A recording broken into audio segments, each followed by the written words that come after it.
and we're going to take a look at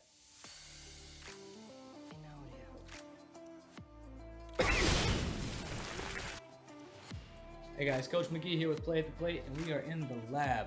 We've got Peyton. Peyton is a 16-year-old outfielder looking to expand his skill set and develop into a pitcher. So I've got two pitches from Peyton's first pitching lesson synced up at heel strike. In each clip, he does a decent job of trying to get his hips out front.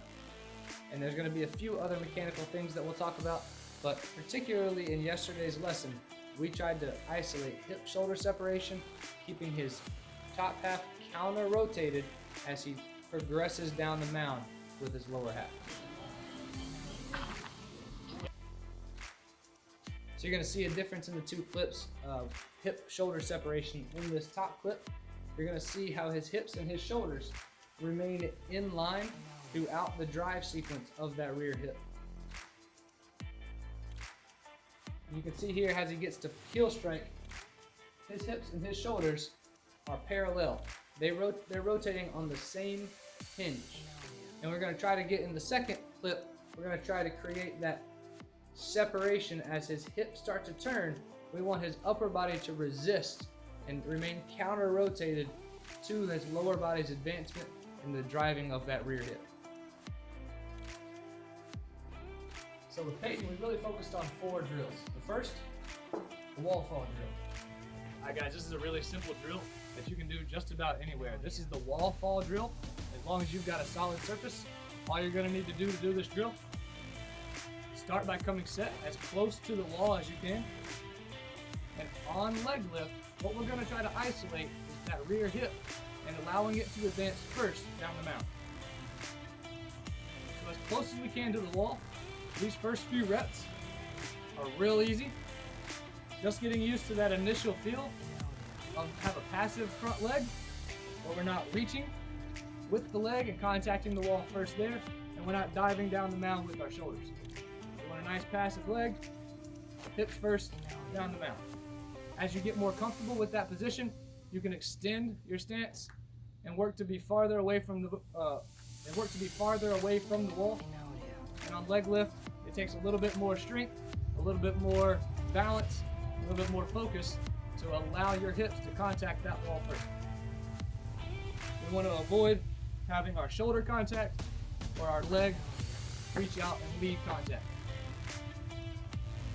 Try to find the farthest distance away that you can from the wall so that you can still engage that rear hip and control your fall into the wall. The second drill we worked on, PVC drives. Alright, so this next drill that we do came from Rick Porcelio's TopVelocity.net, and it is a hip-shoulder separation drill where your athlete is going to get used to driving with his lower body while resisting that rotation with his top half. You're going to need a PVC pipe about your wingspan, maybe a little under. You're going to rest it on your shoulders, and as you come set, you're loaded on that back hip. You're going to work on a knee up, hip first, drive, without a rotation of your top half. Should look something like this.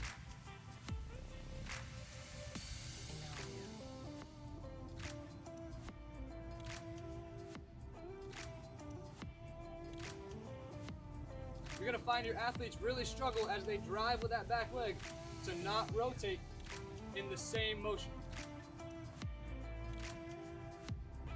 You want to still lead hip first, passive front leg. But you're going to see a lot of athletes do it should look like this on their first rep. They're going to drive and rotate in one motion.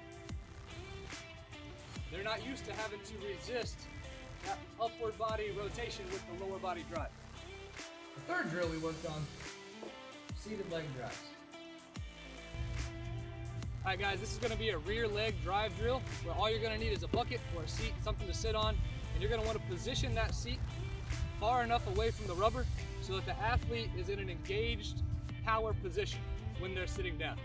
You also want that seat to be low enough that they're going to need to engage their quads as they start to lift and be about 80-20 in weight, driving off that back leg. Once the athlete has engaged that rear leg enough to be stable and off the bucket, you want them to drive, extending ankle, knee, and hip flexors down the mound. You don't want to see your athlete stand all the way up when they start the drive sequence, and you want to make sure that they are stable when they drive so that they're not falling down the mound.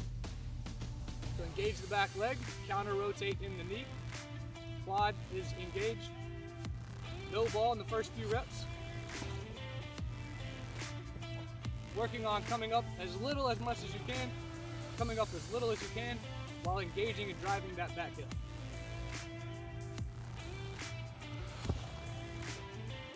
And the fourth drill that we tried to work with Peyton, delayed trunk drives. All right, this next drill is also a rear leg drive drill.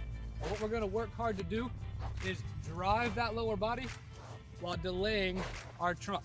All right, this is another difficult move for a lot of youth players because they're not used to that trunk being behind that hip as it moves down the mound.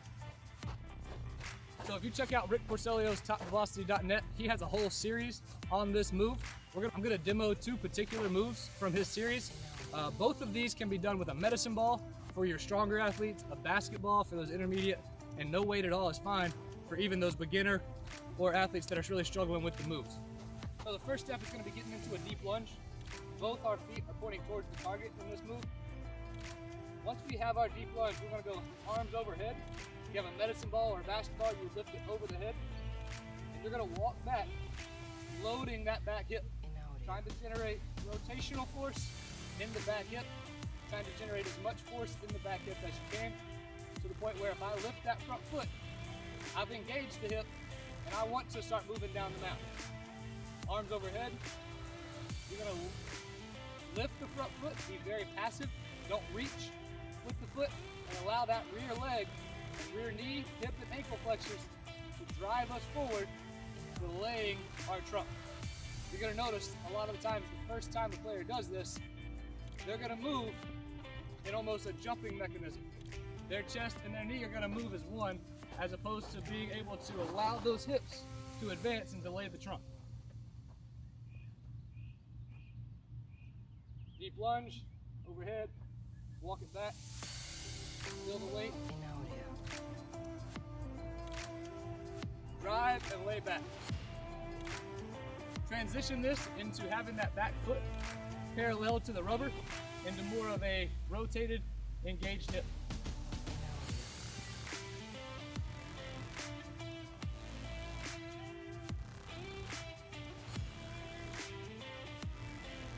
Really allow your trunk to lay back and exaggerate the move as you advance your hips down the mound and delay that trunk. Each of these drills is going to help us isolate that lower leg drive while delaying top half rotation and allowing our hips to progress first down the mound. I think it's pretty evident in this sequence at heel strike where you can see in his shoulders the amount of counter rotation that he's able to create and how much more of his shirt that we're able to see is kind of evidence of how much more rotation he has as his hips are opening. And the same sequence, both at heel strike, you can see his hips pretty much at the same location, but his shoulders in the top clip do not have that counter rotation. There's no separation. So they have continued to open with the lower body. In our next lesson with Peyton, what I'm excited about working on is going to be some of the stuff with his front leg. As he comes down the mound, Peyton has a very aggressive front leg, and we're going to work hard to get that leg to be more passive and lag behind his hips as they progress down the mound. So here we see that front leg being very aggressive and reaching with the heel.